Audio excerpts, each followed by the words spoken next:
Hello दोस्तों, मैं हूं अर्जुन अग्रवाल और आप देख रहे हैं पोलैंड कास्ट। पोलैंड कास्ट के दूसरे एपिसोड में आप सभी का स्वागत है। सबसे पहले तो पोलैंड कास्ट के पहले एपिसोड को ढेर सारा प्यार देने के लिए आप सभी का बहुत बहुत धन्यवाद। इसी क्रम में आज के हमारे गेस्ट हैं इंजीनियर DK रूसिया सर, जो फिलहाल बिरसा एग्रीकल्चर यूनिवर्सिटी के कॉलेज ऑफ एग्रीकल्चर इंजीनियरिंग में एज एसोसिएट डीन काम कर रहे हैं। उनका एग्रीकल्चर इंजीनियरिंग के क्षेत्र में सालों का अनुभव है। तो आइए आज उन्हें इन्वाइट करते हैं और उनसे बात करते हैं और उनके अनुभव को साथ मिलकर बांटते हैं। Welcome sir. नमस्कार सर, हमारे शो में आने के लिए आप और समय देने के लिए आपका बहुत बहुत धन्यवाद। सर, आप कॉलेज में एक डीन भी हैं, एज ए डीन के रूप में काम कर रहे हैं, प्लस आप एक डिपार्टमेंट के हेड भी हैं, प्लस आपका एडमिनिस्ट्रेशन का भी काम देखना होता होगा। तो सर, टीचिंग, रिसर्च और एडमिनिस्ट्रेशन के अलावा इन इतने सारे काम के बीच आपका समय ज़्यादा किस में बीतता है? देखिए, जब जिम्मेदारी ली है और प्रत्येक राज्य में एक ही एग्रीकल्चर इंजीनियरिंग कॉलेज है, तो जिम्मेदारी है कि नई जनरेशन को भी आगे लाना, राज्य हित में उनको तैयार करना। Yes sir. इसलिए पढ़ाई भी अच्छी ज़रूरी है। चूँकि रिसर्च मैंडेट है, हम नई रिसर्च नहीं करेंगे, आगे किसानों को हम नया अच्छा कैसे दे पाएंगे, तो रिसर्च भी हमारा ज़रूरी है। और जब तक हम ये रिसर्च को किसानों के बीच में नहीं ले जाएंगे तो हम फिर क्या मतलब है, हम गूंगे रहें और कहें कि हम बहुत कुछ जानते हैं। तो हमारे मुंह खुलना चाहिए, किसानों के बीच में खुलना चाहिए, जहां हमारी तकनीक तुम्हारे लिए, हमारे किसान भाइयों के लिए, राज्य सरकार के लिए, राज्य के हित में क्या फ़ायदेमंद, कैसे फ़ायदेमंद, हम सब जगह टाइम देते हैं और सभी जगह देना अनिवार्य भी हो जाता है। मैं स्वयं भी कई कोर्स लेता हूँ।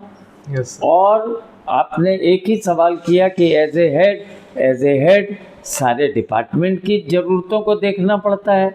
एग्रीकल्चर कॉलेज के भी बच्चे हमारे यहाँ कई कोर्सेज पढ़ते हैं, वेटनरी फॉरेस्ट्री में भी, फॉरेस्ट्री के भी बच्चे हमारे यहाँ पढ़ते हैं। तो हमको चारों तरफ ही देखना पड़ता है। और कॉलेज तो exclusive for agriculture engineering college के लिए, तो यहाँ भी देखना पड़ता है। सर, स्टूडेंट्स का कुछ सवाल सर। हाँ जी। जैसे सर, जनरली कॉलेज में सिलेबस तो वो कंप्लीट कर लेते हैं। हाँ जी। उनका डिग्री भी मिल जा रहा है, लेकिन ऐसे सर उनको डिग्री के बाद जॉब्स चाहिए। आप एज ए डीन काम कर रहे हैं, तो इसमें आपके अनुसार उन लोगों को कौन कौन से स्किल्स पे काम करना चाहिए जिससे कि वो बाद में अच्छे जगह प्लेसमेंट पा सके और उन्हें जॉब्स वगैरह में? एग्रीकल्चर इंजीनियरिंग, कृषि अभियांत्रिकी अपने आप में ही एक सबसे बड़ा स्किल है। इसमें चाहे वो मृदा एवं जल प्रबंधन पर पढ़े, सॉइल वाटर कंजर्वेशन इंजीनियरिंग पे पढ़े, या फार्म मशीनरी पावर इंजीनियरिंग पे पढ़े, या रिन्यूएबल एनर्जी पर पढ़े, या पोस्ट हार्वेस्ट टेक्नोलॉजी पर पढ़े, सबकी पूरे के पूरे समीकरण की आवश्यकता है और सभी को समान मिला के राज्य के हित में हम आगे इस राज्य को बढ़ा सकते हैं। ये विद्यार्थी कोर्स ही कंप्लीट नहीं करते हैं, हम इन लोगों को ट्रेनिंग पर भेजते हैं। स्किल डेवलपमेंट ट्रेनिंग एक माह की होती, जो मिनिमम 4-4 सप्ताह की, वो भले ही भारत सरकार में भेजें, हम चाहे बुधनी में भेजें, tractor testing and training centre में, या देहरादून में ICR के इंस्टीट्यूट में वाटर टेक्नोलॉजी में भेजें, हम किसी में भी, चाहे रिन्यूएबल में भेजें या पोस्ट हार्वेस्ट टेक्नोलॉजी में भेजें हम, लेकिन हम उनको तैयार करते हैं। उसके बाद हमारे यहाँ विद्यार्थियों को 10 हफ्ते का इंडस्ट्रियल ट्रेनिंग होता है, जिसमें हम मेधा डेयरी, मदर्स डेयरी, सुधा डेयरी, जो हमारे यहाँ एग्जिस्टिंग डेयरी हैं, उसमें भेजते हैं। Soil survey and land use planning में रिमोट सेंसिंग और GIS पर हम ट्रेनिंग करवाते हैं। Jharkhand agriculture machinery testing and training centre में, वहाँ उनको power tiller, pump set, tractor, ये सारी चीज़ें खोलना, दुरुस्त करना, कौन सा इम्प्लीमेंट के लिए कौन सा हमारा पावर कितना उसकी आवश्यकता है, सारी चीज़ें वहाँ प्रैक्टिकल ओरिएंटेड सब ट्रेनिंग है लेकर आते हैं। उसके अलावा हम इनको central institute of petro engineering and technology, पहले central institute of plastic engineering technology था, उसमें सीपेट में हम भेजते हैं, हम टूल रूम में भेजते हैं ताकि सारे टूल रूम और ये सारी चीज़ें वो लोग जाने।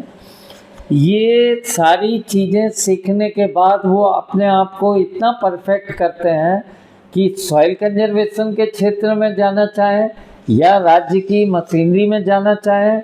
अभी 4 साल 3 साल पहले सारे कई विद्यार्थी जो पहले निकले थे या जो कहीं और से भी पास आउट होके आए हैं, असिस्टेंट एग्रीकल्चर इंजीनियर भी राज्य सरकार में बने, जूनियर इंजीनियर भी बने, विभाग में असिस्टेंट डायरेक्टर एग्रीकल्चर भी बने, असिस्टेंट डायरेक्टर सॉइल कंजर्वेशन भी बने। सबकी संभावना है। जोहार प्रोजेक्ट में है, झारखंड ट्राइबल डेवलपमेंट सोसाइटी में है, झारखंड स्टेट वाटरशेड मिशन में है, कितना कहाँ नहीं बताया। उसके अलावा जिनकी इच्छा होती है बैंक के लिए अलग हट के जाएँ तो बैंक में भी प्रोफेशनल ऑफिसर। सर, आप खुद झारखंड गवर्नमेंट के कई स्कीम्स पॉलिसीज़ में एक प्रमुख हिस्सा रहते हैं। अक्सर आप मीटिंग या जो भी होता है उसमें आप प्रेजेंट पाए जाते हैं। तो आपको क्या लगता है जो स्कीम्स है जिसमें डायरेक्ट, जिस तरह का आपने स्कीम्स बताया, उसमें स्टूडेंट डायरेक्ट प्लेस हो सकते हैं? या जितने भी प्रोजेक्ट हैं, ये सारे प्रोजेक्ट में मैं एक तो सीनियर भी हूँ, फिर अनुभव की भी बात होती है, फिर टेक्नोलॉजी को ट्रांसफ़र करने की भी बिरसा कृषि विश्वविद्यालय के माध्यम से मौका मिलता है मुझे। तो ये जितने भी स्कीम्स हैं, ये जितने भी विद्यार्थी हैं, सबके लिए ओपन है। लास्ट ईयर भी हमारे यहाँ बच्चे इंटर्नशिप में गए, उसके बाद भी इंटर्नशिप में गए। बहुत सारे बच्चे गेट क्वालिफाई होकर मास्टर डिग्री भी किए और कुछ ऐसे भी हैं जो पीएचडी करने के लिए बेआतुर हैं। हमारे यहाँ भी कुछ रिसर्च एसोसिएट और एसआरएफ में आ जाते हैं। तो संभावनाएं सब जगह है, कहीं कोई कमी नहीं है। सर, तो अब नेक्स्ट सेगमेंट की ओर बढ़ते हैं और किसानों से जुड़े कुछ सवाल को लेते हैं। सर, जनरली इंडिया में एक large number, more than 80% farmers हमारे स्मॉल लैंड होल्डिंग्स रखते हैं, स्मॉल और मार्जिनल फार्मर्स। तो उस वैसे किसान अक्सर फार्म मैकेनाइजेशन को अपनाने में घबराते हैं और उस वैसे छोटे भूमि में फार्म मैकेनाइजेशन को अपनाना मुश्किल होता है। तो आप एक एग्रीकल्चर इंजीनियर भी हैं सर, आपका क्या सजेशन होगा कि फार्म मैकेनाइजेशन को छोटे खेतों में कैसे अपनाएं और प्रॉफिट को बढ़ाएं? मैं किसान भाइयों को पुनः अगर आपके माध्यम से मैं बता दूं कि बहुत साल पहले ये प्रश्न मैंने रखा था और मैंने सरकार से, राज्य सरकार से कहा था कि हम लोग क्यों न कृषि उपकरण बैंक बनाएं जो छोटे मझोले रकबे के किसान हैं जो स्वयं अपने पास नहीं खरीद सकते, और ये कृषि उपकरण बैंक भी जो बड़े किसान हैं उन्हीं को समर्पित किया जाए, वही लें और उनको सब्सिडी दी जाए। आज 12 लाख और 10 लाख की स्कीमें हैं और अगर कोई किसान लेना चाहे और 6 लाख पर भी है जिसमें 5 लाख रुपए सब्सिडी दे रही है, 1.25 लाख रुपए आपको लगाना, 6.25 लाख का है। आपको जो ज़रूरत के हिसाब से उपकरण अपने यहाँ रखना है, आपको थ्रेशर लेना है थ्रेशर ले लीजिए, आपको लगता है नहीं हम मिनी पावर टिलर ले लें, आपको लगता है मोल्ड प्लाऊ ले लें, ये आप रखिए और जिन किसानों को ज़रूरत है उनको कुछ नॉमिनल भाड़े पे दीजिए। और यही चल रहा है और इसमें राज्य आज पूरा मैकेनाइजेशन की ओर बहुत तेज़ी से आगे बढ़ रहा है। तो कृषि उपकरण बैंक इसमें अपने आप में एक बहुत बड़ी भूमिका निभा रहा है।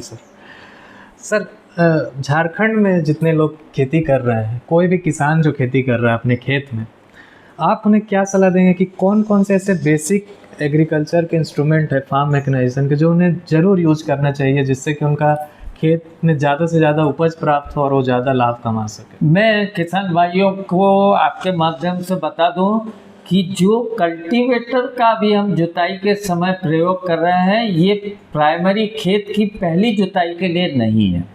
हमको प्रत्येक 2 साल में एक बार थोड़ा सा हैवी बड़े वाले मोल्ड हल का प्रयोग करना चाहिए।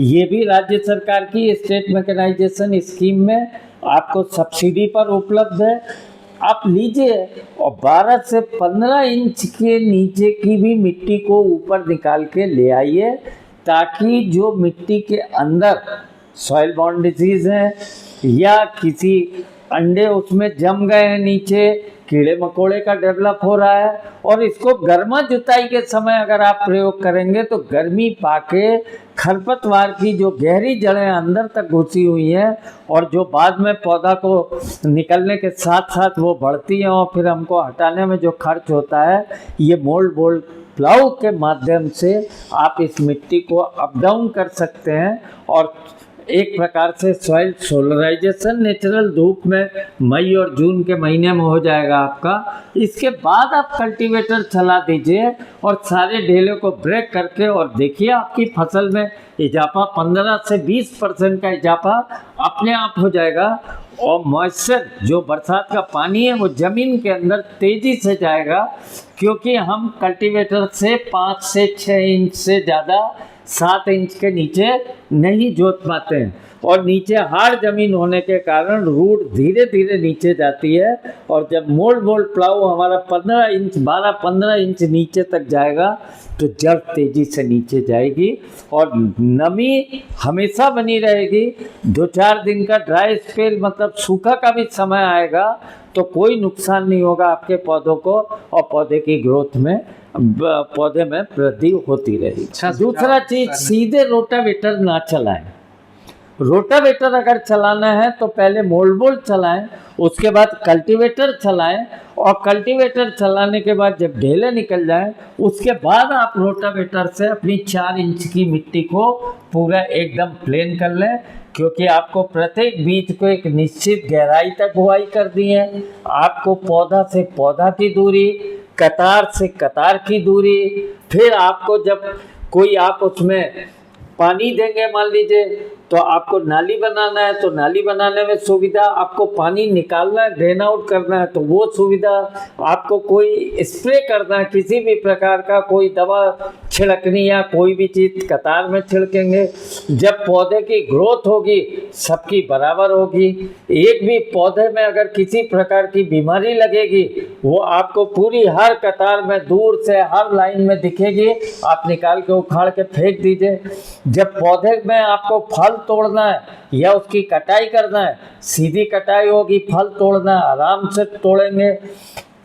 हर पौधे को बढ़ने के लिए प्रत्येक को कतार में जब रहेगा और पौधा से पौधा की दूरी बराबर रहेगी तो सब अपनी अपनी खाद का प्रयोग अपने पौधे के लिए करेंगे, खुद के लिए, और फोटोसिंथेसिस जो धूप की किरणें मिलती हैं सबको समान मिलेंगी। तो मैं कहूँगा कि मोल्ड बोल्ड हल चलाइए, उसके बाद कल्टीवेटर पाटा दीजिए, उसके बाद रोटावेटर आप चला के और खेत को तैयार कीजिए। सस्ता भी पड़ेगा, क्योंकि अगर आपने सीधे रोटावेटर चलाया तो रोटावेटर की स्पीड 1 से 2 किलोमीटर मतलब 1000 से 2000 मीटर 1 घंटा में रहेगी, और कल्टीवेटर जब चला देंगे उसके बाद आपकी 6 से 8000 मीटर प्रति घंटा रहेगी। आपको कितना फायदा होगा हमको, देखिए ये सब उपकरण का प्रयोग करके हमको खर्चे को घटाना है। हम यील्ड थोड़ी बहुत बढ़ा लेंगे लेकिन खर्चे को घटाएंगे। अभी मुनाफा और किसान का हम देखते हैं बहुत ना के बराबर रहता है, इसीलिए खेती से भागते हैं किसान भाई लोग हमारे। अगर हम खर्चा को धीरे धीरे घटाएं तो मुनाफा अपने आप दिखने लगेगा। बिल्कुल सर, झारखंड पर्सपेक्टिव में अगर आपको मौका मिले तो एक ऐसा पॉलिसी चेंज आप क्या करना चाहेंगे जिससे कि एग्रीकल्चर में फार्म मैकेनाइजेशन को बढ़ावा मिले और किसान को भी लाभ हो? पॉलिसियाँ राज्य सरकार की, केंद्र सरकार की बहुत बढ़िया चल रही हैं और हर राज्य में किसान हित पर काम हो रहा है। फर्क ये है कि हमको किसान को आगे आने के लिए हमको कुछ ना कुछ ऐसी रणनीति तैयार करना पड़ेगी कि किसान इसका ज़्यादा से ज़्यादा, बजट में करोड़ों रुपए का प्रावधान रहता है लेकिन कई बार बजट अपना पूर्ण खर्चा नहीं हो पाता है। इसकी वजह है किसान का आगे ना आना है। सर आप ट्रैक्टर चलाएं? हाँ जी। आप ट्रैक्टर भी, सर आप लैपटॉप भी चलाए होंगे और आप ट्रैक्टर भी चलाएं। हाँ जी। तो दोनों में कौन सा चलाना आपको ज़्यादा मुश्किल लगा जब आपने पहली बार चलाया? नहीं, लैपटॉप में तो मैंने ट्रैक्टर नहीं चलाया और ट्रैक्टर में बैठकर लैपटॉप नहीं चलाया। ठीक है, नहीं, दोनों अलग अलग में। जब आप ट्रैक्टर चलाए तो वो मुश्किल लगा या जब आप नहीं, ट्रैक्टर, देखिए ट्रैक्टर में कहा ना कि मैं बहुत ही छोटे परिवार से आता हूँ, मध्यम से भी बहुत नीचे से। मुझे ट्रैक्टर चलाते समय हर उस खामियों को देखना पड़ता था जो एक आम किसान को होती है कि, और उसका निदान क्या है। मैं जब चलाता था, आज भी चलाता हूँ, तो मैं यही देखता हूँ कि कैसे इसको सुदृढ़ किया जाए। और लैपटॉप चलाने का एक ही अर्थ होता है कि हम कैसे अपना काम, अपने डाटा को फास्ट ले जाएं और जिस काम को हम कर रहे हैं उस काम में हम जाएं। तो ये थे कुछ सवाल, और अब कुछ फनी सेगमेंट की ओर बढ़ते हैं। सर, स्टूडेंट्स के बीच आप काफ़ी फेमस है, आप काफ़ी फ्रेंडली नेचर है आपका। अक्सर आप कैंपस में भी हम लोग को हम आसानी से मिल जाते हैं। सर, तो आपके अनुसार कोई ऐसा आपके साथ इंसिडेंट, फनी इंसिडेंट हुआ कभी किसी स्टूडेंट के साथ क्लास में, पढ़ाते वक्त, कॉलेज में, जो आपको याद है, कुछ जो शेयर करना चाहिए? देखिए, बच्चों को मैं पढ़ाता भी हूँ, मैं स्वयं भी क्लास लेता हूँ, और कई बार ऐसा होता है कि मेरा व्यक्तिगत ऐसा मानना है कि माता पिता बच्चों को अपने हमारे महाविद्यालय में छोड़ जाते हैं। मुझे उनकी ड्यूटी को अपना फर्ज समझना पड़ता है कि माता पिता छोड़ के गए हैं और जाते समय बोलते हैं मेरा बेटा, मेरी बेटी आपके हवाले। मुझे पिता तुल्य भी रहना पड़ता है और कभी कभी माता तुल्य भी रहना पड़ता है। बच्चियां हैं, धूप में आ रही हैं, बिना छाता के आ रही हैं, तो कभी कभी मैं बच्चियों को बोलता हूँ कि नहीं, छाता कभी नहीं दिखती हैं जब छाता में, तो बोलता हूँ नहीं छाता मत निकालना, मम्मी को फिर पता पड़ेगा कि ये छाता लेके निकलती है तो छाता ख़राब कर देगी। एक ही साल में छाता धूप में, बरसात में ख़राब कर दिया, तो बोलते हैं पानी और हवा से बचा के रख। तो सर, पॉलेनकास्ट में इतना, आज के लिए इतना ही। सर, कुछ एडवाइस जो आप हमारे दर्शकों को देना चाहते हैं इस शो के माध्यम से? ये मैं कुछ मैसेज ये जानना चाहेंगे कि किस प्रकार के ये दर्शक हैं? सर, ये दर्शक हमारे सारे प्रकार के, कुछ स्टूडेंट्स भी होंगे और कुछ किसान भाई बहन भी इसे देखेंगे। हाँ, तो आप ओवरऑल माध्यम से मैं कहूँगा कि विद्यार्थियों को भी दीजिए, किसान भाइयों को भी दीजिए, और देखिए, अमल कीजिए। और आप किसी भी समय, जब तक मैं नौकरी में हूँ, मेरे कलीग साथी भी, हमारे यहाँ वैज्ञानिक बहुत अच्छे हैं, आप कभी भी हमारे यहाँ आ सकते हैं। कोई भी चीज़ आपको जानना है, ज़्यादा से ज़्यादा हम, जिस समय आप आलाप सडन आ गए अचानक, तो मैं अगर बिजी हूँ थोड़ा देर आपको वेट कराऊंगा, लेकिन उसके बाद मैं आपका रास्ता खुद चुन दूंगा कि आपकी जो तकलीफ़ें हैं उसका निराकरण होगा। और श्योर होगा, इस वीडियो को देखिए और समझिए कि जिन कठिन परिस्थितियों में आप एज ए विद्यार्थी आज हैं, कभी मैं भी था। जिन कठिन परिस्थितियों में किसान काम कर रहा था, और आज जो सुदृढ़ता हो गई है, बहुत संवेदन, बता दूं मैं, अन्य बहुत राज्यों को तो मैं नहीं देख पाता हूं, लेकिन पता पड़ पाता है हमारी राज्य सरकार बहुत संवेदनशील है किसानों के प्रति। सारी सुविधाएं, आज आप कोई नई टेक्नोलॉजी निकलेगी, तुरंत हम राज्य सरकार को प्रेषित करते हैं और उसको अपने फार्मूले में वो लेती है। बहुत अच्छे हैं हमारे राज्य के सचिव महोदय भी, बहुत बढ़िया है, बहुत अच्छे इंसान हैं। सभी विभाग के डायरेक्टर भी, कृषि और पशुपालन विभाग के, सहकारिता विभाग के डायरेक्टरगण भी बहुत अच्छे हैं, सारी टेक्नोलॉजी ले जाते हैं। आपको इसको अपने आप के लिए एडॉप्ट करने की आवश्यकता है। आइए हम कैसे आगे बढ़ें कि एक राज्य को बहुत ही अच्छा प्रगतिशील राज्य बनाएं कृषि के माध्यम से। थैंक यू सर, पॉलेनकास्ट में जुड़ने के लिए आपका बहुत बहुत धन्यवाद, अपना समय, कीमती समय देने के लिए। Thank you sir. तो पॉलेनकास्ट में आज के लिए इतना ही। मिलते हैं अगले एपिसोड में एक नए मेहमान के साथ, बिल्कुल एक नए अंदाज में, फिर से कुछ नई बातें होंगी।